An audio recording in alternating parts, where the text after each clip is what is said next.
On today's show, why concerns over a subprime bubble are being exaggerated. Green cars are outperforming pretty much every segment in the US, and a look at a wild new Moab concept from Jeep. All that and more coming right up on Autoline Daily.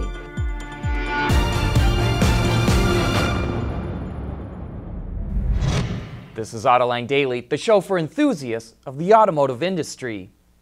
Chinese automakers continue to expand their global manufacturing footprint. SAIC announced it's buying an assembly plant in India that General Motors is abandoning. And Reuters reports that Great Wall is looking at building an assembly plant in Mexico and could possibly use the site that Ford abandoned under pressure from the Trump administration. But since Trump is threatening to impose an import tax on cars from Mexico, Great Wall is reportedly looking at alternative sites in the United States. Even though gas prices are still pretty cheap and sales of trucks are soaring, sales of green cars outperformed pretty much every other segment during the first quarter in the American market. Sales of battery electric cars are absolutely exploding, up 95%. Plug-ins were up 60% and hybrids up 15%. Put it all together, and the total green car segment was up 32%. That's great news, but the segment still only represents about 3% of new car sales. Subaru revealed the new Outback ahead of its official debut at the New York Auto Show next week.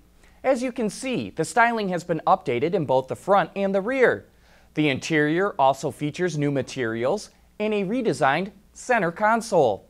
The 2018 Outback is offered with two powertrains, a 2.5-liter boxer engine and a 3.6-liter six-cylinder boxer. Both engines are mated to a continuously variable transmission. The best-selling model in Subaru's lineup hits dealerships this summer. And speaking of reveals, Honda showed off the production version of the Civic Si. The styling remains similar to the prototype we've seen already, but we're getting a few new details. The turbocharged 1.5-liter engine kicks out a little over 200 horsepower and nearly 200 pound-feet of torque. It gets mated to a short-throw 6-speed manual transmission. A slew of suspension upgrades include adaptive dampers, stiffer springs, bigger sway bars in the front and rear, and ultra-rigid front upper control arms shared with the Civic Type R.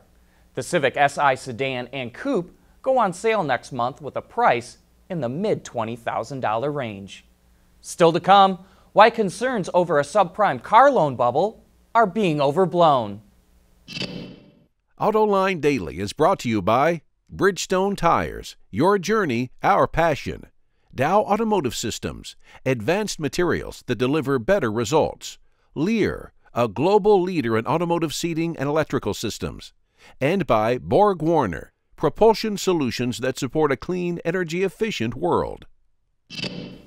Automakers set a sales record in the U.S. last year, and while that's good news, it does mean more subprime loans are being handed out. And coupled with an uptick in delinquencies, it has some analysts worried that a subprime bubble is about to explode. But according to Chris Steinbert, the CEO of American Financial Services Association, the concern is overblown. He's our guest on Autoline this week, and here's what he had to say. There is no subprime bubble. I'm here to tell you that they're just, we can talk about the statistics. We just had all of the three credit bureaus look at independent studies, independent research that they had done on all of their portfolio of consumers out there. And they can say that actually over the last year, credit scores have actually increased, average credit scores on the customers that they have. They can show that we're well within or below historical averages that they've had for delinquencies. Now, if you looked at just one number and you said delinquencies have increased over the last year, well, yes, they have, but they've also increased over historic lows that they've never been that low in delinquencies before. So you're starting at a very low point. Have they risen? Yes.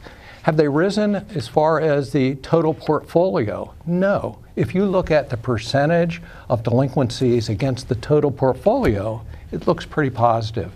Does that mean that we shouldn't be cautious going forward and that underwriting shouldn't be examined? You have to remember that auto financing has gone through many cycles. The mortgage only went through one. And that was plenty. That we all suffered that one. For a deeper dive into that topic, you can watch the entire show right now on Autoline.tv, or you can find it on our YouTube channel. Coming up next, Dodge shares more details about the Demon, and Jeep creates a wild concept for Moab.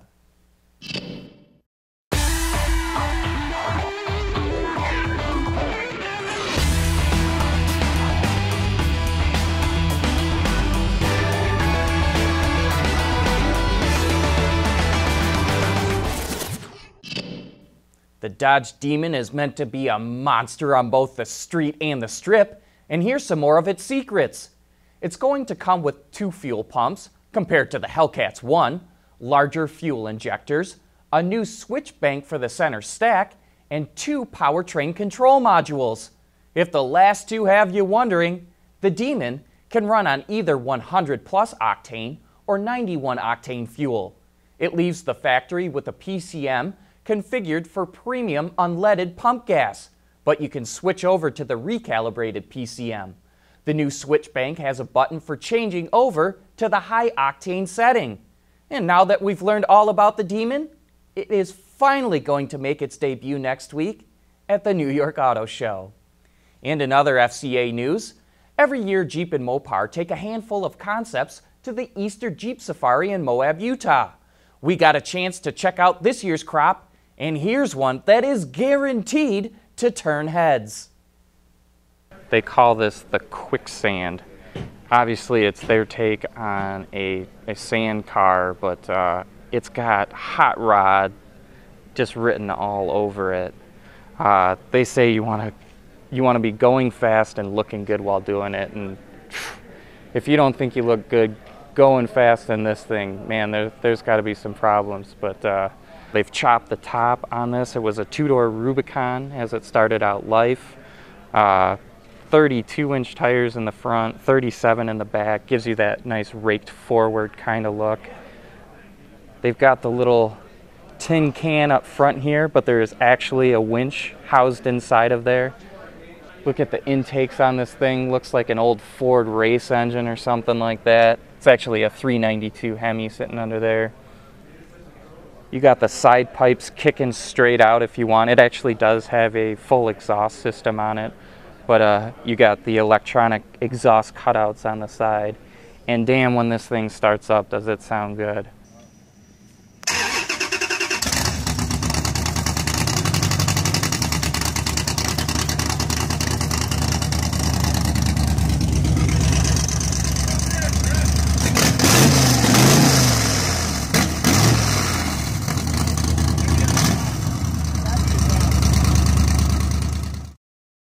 You notice that they've eliminated that pillar here, so get that wide open space look going into the interior, which has got this cool diamond stitched on pattern on the seats.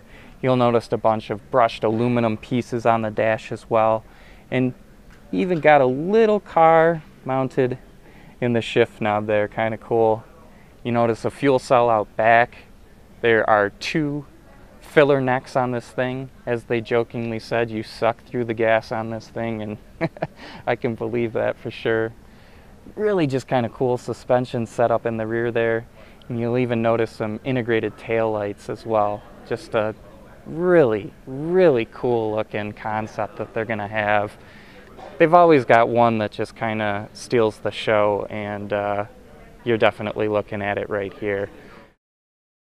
And you know, the great part about these concepts is they're not just for looking at. Jeep actually takes people out for rides in them at Moab. And something tells me there's gonna be a long line for the Quicksand. But that's it for today. Thank you for watching, have a great weekend, and we'll see you right back here again on Monday.